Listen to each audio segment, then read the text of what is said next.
Hello दोस्तों, आज मैं आप लोगों को कहानी बताने जा रहा हूँ एक साउथ इंडियन फिल्म 11 की। मूवी शुरू होती है एक बैंक रॉबरी के सीन के साथ, जहाँ चोर बैंक में मौजूद गार्ड की हत्या कर देते हैं। उसके बाद एंट्री होती है मूवी के मेन कैरेक्टर अरविंद की, जो कि एक आईपीएस ऑफिसर है। वो उन सभी को पकड़कर जेल भेज देता है। यही एंट्री होती है एक और आईपीएस ऑफिसर की, जो चेन्नई में हो रहे सीरियल किलिंग की जाँच कर रहा है। लेकिन वो कातिल इतना चालाक है कि पुलिस को एक भी सबूत नहीं मिल रहा है। पुलिस को बस एक जानकारी पता लगती है, जिनकी हत्या हो रही है उन सभी की उम्र लगभग समान है। वो आईपीएस ऑफिसर पूरी तरह कंफ्यूज हो जाता है कि वो आखिर करे तो क्या करे। और इधर अरविंद को नकली दवाइयों को पकड़ने का काम मिलता है और वो बहुत जल्दी उस केस को सुलझा देता है। मर्डर केस वाले ऑफिसर को एक कॉल आता है। वो बहुत जल्दी में कहीं जा रहा होता है और उसका भयानक एक्सीडेंट हो जाता है। एक्सीडेंट के बाद वो कोमा में चला जाता है। इसके बाद सीरियल किलिंग वाला केस अरविंद को सौंप दिया जाता है। अरविंद के साथ एक एसआई जिसका नाम मनोहर है, उसको भी केस में शामिल किया जाता है। अरविंद और मनोहर जाकर वारदात की जगहों को देखते हैं। इसके बाद अरविंद इस नतीजे पर पहुंचता है कि कातिल एक साइको है और वो ये चाहता है कि मरने वाले की पहचान ना हो पाए, इसलिए उसने हत्या के बाद बॉडी को पेट्रोल डालकर जलाया है। और ये भी बोलता है कि सभी मरने वाले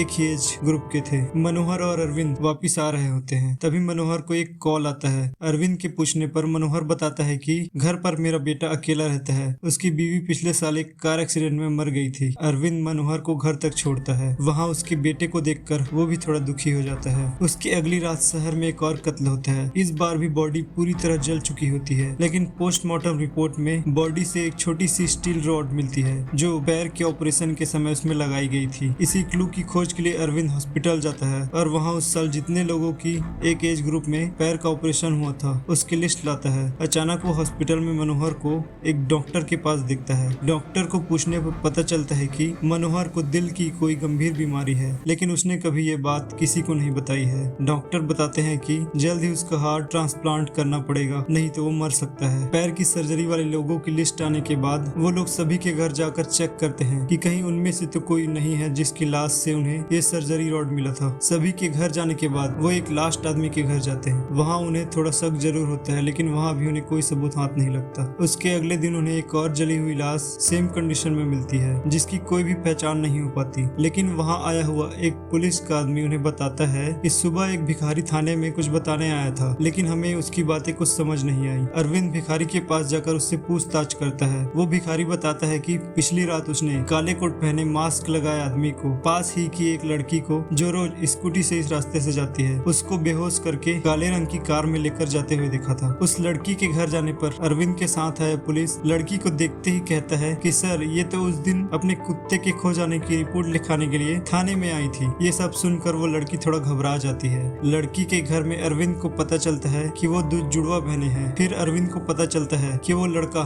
जिसके पैर की सर्जरी हुई थी उसका भी एक जुड़वा भाई था। अरविंद इन दोनों लड़के लड़की को पूछताछ करने के लिए थाने लाता है। वहाँ उन दोनों से पूछताछ के दौरान पता चलता है कि उस किलर ने धोखे से उनके ही भाई बहन का कत्ल उनके ही हाथों से करवाया है। और वो किलर उनसे कहता है कि अगर पुलिस को खबर की तो कत्ल की सीसीटीवी फुटेज वो पुलिस को भेज देगा। इसी डर से उन दोनों ने पुलिस को रिपोर्ट नहीं की थी। वो दोनों बताते हैं कि अपने ही हाथों से अपने भाई बहन को मारने के बाद वो दोनों तड़प तड़प कर जी रहे हैं। उन दोनों को एक साथ बैठाकर अरविंद उन दोनों को उस लड़की के घर मिली एक जुड़वा बच्चों की ग्रुप फोटो दिखाता है। वहाँ पता चलता है कि ये दोनों क्लासमेट्स थे एक ही स्कूल में। अरविंद के बहुत पूछने पर वो बताते हैं कि उन्हें बेंजामिन नाम के अपने क्लासमेट पर शक है। वो स्कूल में हुई एक घटना को अरविंद को बताते हैं। उसके बाद अरविंद उन्हें घर जाने के लिए कह देता है, लेकिन उसको उन दोनों की पूरी बात पर विश्वास नहीं होता। अपना शक दूर करने के लिए अरविंद ट्विन बर्ड नाम के उस स्कूल की मैडम से जाकर मिलता है। अरविंद मैडम को बताता है कि चेन्नई में अभी तक 8 मर्डर हो चुके हैं और वो सभी इसी स्कूल के एक ही क्लास में पढ़े थे। वो जुड़वा बच्चों की फोटो दिखाने पर अरविंद के कुछ बोलने से पहले ही मैडम बेंजामिन का नाम लेती है। फिर मैडम 23 साल पहले की कहानी बताती है। वो कहती है कि हम दोनों पति पत्नी ने मिलकर ये स्कूल खोला था। अचानक उस साल 6 जुड़वा बच्चों ने हमारे स्कूल में एडमिशन लिया। फिर हमारा स्कूल फेमस हो गया। शहर के सभी जुड़वा बच्चे हमारे ही स्कूल में पढ़ने लगे। ऐसे ही एक दिन हम एक दूसरे स्कूल में चेस टूर्नामेंट में गए थे, जहां हमने पहली बार बेंजामिन को देखा। उसी ने वो चेस टूर्नामेंट जीता था। वो और उसका जुड़वा भाई फ्रांसिस वहीं एक झोपड़े में रहते थे। उनके माँ बाप एक कार एक्सीडेंट में मर गए थे। मैडम बताती है कि मेरे पति को लालच आ गया था कि अगर बेंजामिन को हमारे स्कूल में लाएंगे तो हमारा स्कूल भी चेस में अपना नाम रोशन करेगा। इसी लालच के चलते उसने बेंजामिन और फ्रांसिस को यहाँ स्कूल में ही रहने के लिए जगह दे दी। वो दोनों स्कूल के हॉस्टल में ही रहने लगे। लेकिन फ्रांसिस को एक दिमागी बीमारी होती है, वो थोड़ा कमजोर होता है। क्लास के पहले दिन मैडम उनसे सवाल पूछती है कि तुम दोनों में बड़ा कौन है, तो वो कहते हैं कि हम नहीं जानते, हमारे पेरेंट्स ने हमें कभी नहीं बताया कि कौन बड़ा है। धीरे धीरे दोनों क्लास में घुलने मिलने लगते हैं। बेंजामिन चेस में अच्छा होता है तो फ्रांसिस पढ़ाई में अच्छा था। धीरे धीरे दोनों भाई सभी टीचर्स के फेवरेट स्टूडेंट बनने लगे। तब मैडम कहती है कि हमें लगा कि क्लास में सभी बच्चों से उनकी दोस्ती हो गई है, लेकिन क्लास में सभी बच्चे उनकी प्रसिद्धि से जलने लगे थे। सभी टीचर जब बेंजामिन और फ्रांसिस की तारीफ करते थे तो सब बच्चों को उन पर गुस्सा आता था। एक दिन स्कूल में पेरेंट्स टीचर मीटिंग थी। उसमें दोनों भाई अनाथ होने के कारण एक दूसरे के पेरेंट्स बनकर मीटिंग में आए। उन दोनों की समझबूझ देखकर मैडम तो हैरान हुई ही, वहाँ बैठे उनके क्लासमेट्स के माता पिता भी ये देखकर हैरान हो गए और अपने बच्चों को डांटने लगे कि उन दोनों भाई की तरह तुम लोग भी होशियार बनो। अपने पेरेंट्स से डांट खाकर बच्चों को उन दोनों भाई के लिए गुस्सा और ज्यादा बढ़ गया। अगले दिन जब बेंजामिन क्लास में पहुंचता है तो फ्रांसिस वहाँ बैठकर रो रहा होता है। पूछने पर वो बताता है कि सब मुझे पागल पागल कहकर चिढ़ा रहे हैं। ये सुनकर बेंजामिन सभी से लड़ने लग जाता है। मैडम बताती है कि मारपीट की बात सुनकर मैंने बिना कुछ जाने बेंजामिन को सजा दी, लेकिन उसका असर फ्रांसिस पर हुआ।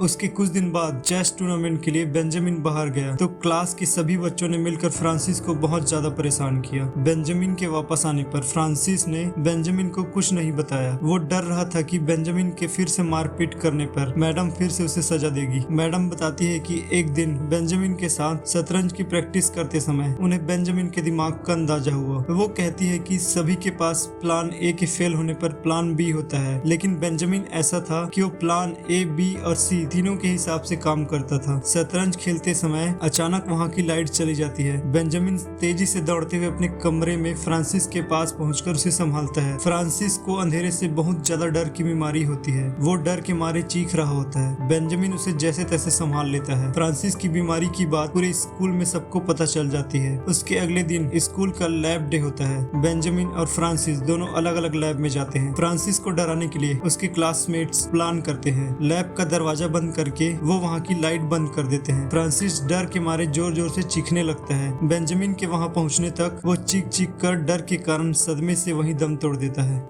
फ्रांसिस की मौत के बाद बेंजामिन पूरी तरह से टूट जाता है। चर्च की मदर उसको अपने साथ ले जाती है ताकि वो फ्रांसिस की यादों से बाहर निकल सके। स्कूल से जाने के समय वो अपने सभी क्लासमेट्स के चेहरों को अच्छे से देखता है। वो जानता था कि इन्हीं लोगों के कारण ही फ्रांसिस आज उसके साथ नहीं है। मदर के साथ जाने के बाद बेंजामिन को कोई फैमिली गोद ले लेती है। बेंजामिन मदर से प्रॉमिस लेता है कि वो किसी को भी उसके नए घर के बारे में नहीं बताएगी और उसके कुछ साल बाद ही स्कूल में आग लग गई और पूरा स्कूल बर्बाद हो गया। अरविंद वही मैडम से बाकी बच्चों की डिटेल ले लेता है ताकि वो बाकी लोगों की जान बचा सके। बच्चों की डिटेल से अरविंद को पता चलता है कि फ्रांसिस की मौत उसके बर्थडे के दिन हुई थी, इसलिए बेंजामिन बाकी क्लासमेट्स को भी उनके बर्थडे के दिन ही मार रहा है। अरविंद को ये भी पता चलता है कि उन सभी क्लासमेट्स में से अब सिर्फ 2 लोग ही जिंदा बचे हैं। उनमें से एक लड़की को अलर्ट करने के लिए अरविंद उसके घर जाकर उसे पूरी बात बताता है। वो उन दोनों जुड़वा बहनों को एसआई मनोहर के घर पर छुपा देता है। अरविंद उस लास्ट बचे आदमी को खोजने जाता है जो जिंदा बचा हुआ है। बहुत ढूंढने पर भी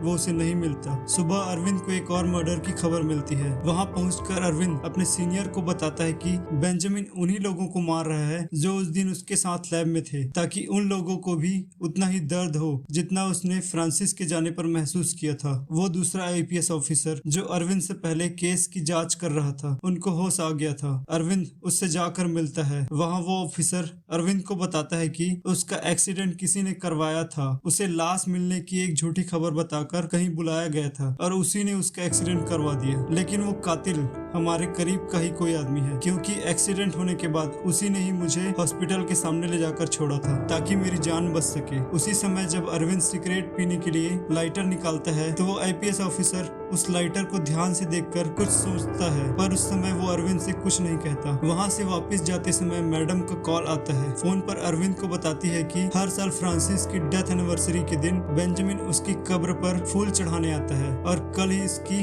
डेथ एनिवर्सरी है। ये बात सुनकर अरविंद चौकन्ना हो जाता है क्योंकि बेंजामिन को पकड़ने का इससे अच्छा मौका उसे नहीं मिल सकता था। अरविंद रात में जाकर कब्रिस्तान में छुप जाता है। तभी वहाँ एक कार आती है और कार से बाहर निकलकर हाथ में फूल लिए एक आदमी फ्रांसिस की कब्र की तरफ जाने लगता है। जैसे ही वो वहाँ पहुँचता है अरविंद उसे पकड़ने के लिए जाता है। तब हमें दिखाते हैं कि हाथ में फूल लिए काले कोट पहने वो आदमी और कोई नहीं एसआई मनोहर है। वो अरविंद से बचते हुए अपने कार से भाग जाता है। इस भागा दौड़ी में अरविंद उसका चेहरा नहीं देख पाया था। उसका पीछा करने के बाद भी अरविंद उसे नहीं पकड़ पाता। अरविंद लड़कियों को बचाने के लिए एसआई मनोहर के घर जाता है। यही उसने लड़कियों को छिपाया था। वहाँ पहुँचने पर वो देखता है दोनों बहनें कुर्सी से बंधी हुई है। मनोहर पीछे से आकर अरविंद के सिर पर जोर का हमला करता है। अरविंद वहीं बेहोश होकर गिर जाता है। जब अरविंद को होश आता है तो एक खाली कंस्ट्रक्शन साइट में होता है। वहाँ उन दोनों बहनों में से एक उसके साथ होती है। इधर उधर घूमने पर वहाँ उन्हें मनोहर मिल जाता है। अरविंद और मनोहर की जमकर लड़ाई होती है। शायद अरविंद उसे हरा देता है। वो ऊपर से ही नीचे खड़ी लड़की को आवाज लगाता है। उसकी तरफ गन को फेंकते हुए अरविंद उसे कहता है उसके नीचे आते ही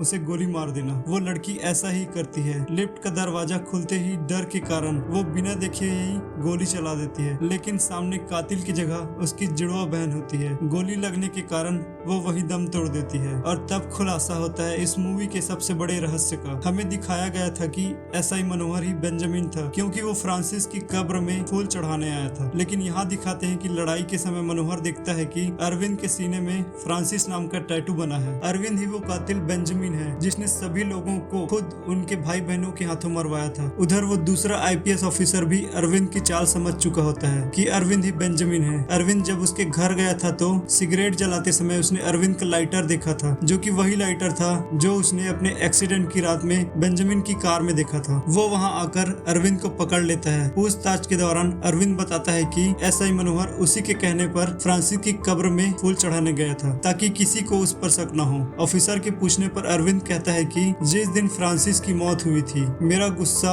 उन लोगों के लिए बढ़ता ही गया था। आप नहीं जानते कि मैं फ्रांसिस के बिना कितना तड़पा हूँ। मैंने कभी सोचा भी नहीं था कि फ्रांसिस के बिना मैं कैसे जिंदा रहूंगा। इसलिए उन सबको भी उतना ही दर्द देने के लिए मैंने उनके भाई बहनों को उनके ही हाथों से मरवाया। अगले सीन में कोर्ट अरविंद को मौत की सजा सुनाती है। इस पर अरविंद कहता है कि मेरी मौत तो 17 साल पहले फ्रांसिस के मरने के साथ ही हो गई थी। अगले सीन में हमें उस आदमी को दिखाते हैं जो मूवी के शुरू में बैंक लूटने के कारण जेल में गया था। वो मनोहर से टकराता है। तब मनोहर उसे देख के कहता है कि तुम तो जेल में थे। तब फिर वो आदमी बताता है कि वो मेरा जुड़वा भाई था, मैं उसे बचाने के लिए ही आप लोगों के पास आया हूँ। मनोहर और उस आईपीएस ऑफिसर को अरविंद का पूरा प्लान समझ आता है। मैडम ने उनको बताया था कि बेंजामिन के पास हमेशा प्लान सी होता है। वो उसी प्लान के कारण पकड़ा गया है और उस आखिरी बच्चे अपने क्लासमेट को मारने के लिए खुद ही पकड़ा गया ताकि वो आसानी से जेल के अंदर जाकर उसे मार दे। जेल पहुंचने पर मनोहर देखता है कि वो लोग जैसा सोच रहे थे वही हुआ। जेल में अरविंद ने अपने उस आखिरी क्लासमेट को मार दिया था और अरविंद खुद भी जहर खाकर अपनी जान दे देता है। मरने से पहले अरविंद मनोहर को अपने हार्ट का ट्रांसप्लांट कराने के लिए कहता है। मेरा हार्ट मेरे मरने के बाद तुम ट्रांसप्लांट करवा लेना। वो उससे कहता है कि मैं जानता हूँ इस भीड़ भरी दुनिया में अकेला रहना कैसा होता है। मैं नहीं चाहता कि जैसे मैं फ्रांसिस के बिना अकेले रहा हूँ वैसे तुम्हारा बेटा भी तुम्हारे बिना तड़पे। मूवी के लास्ट सीन में दिखाते हैं कि बेंजामिन फ्रांसिस को आवाज लगाता है कि फ्रांसिस रुक जा, मैं भी आ रहा हूँ। तो इस तरह इस सस्पेंस थ्रिलर मूवी का अंत एक सीरियस नोट के साथ होता है। Thank you for watching guys. अगर मूवी की स्टोरी अच्छी लगी हो तो प्लीज लाइक करें, शेयर करें और मेरे चैनल को सब्सक्राइब करें। Thank you for watching.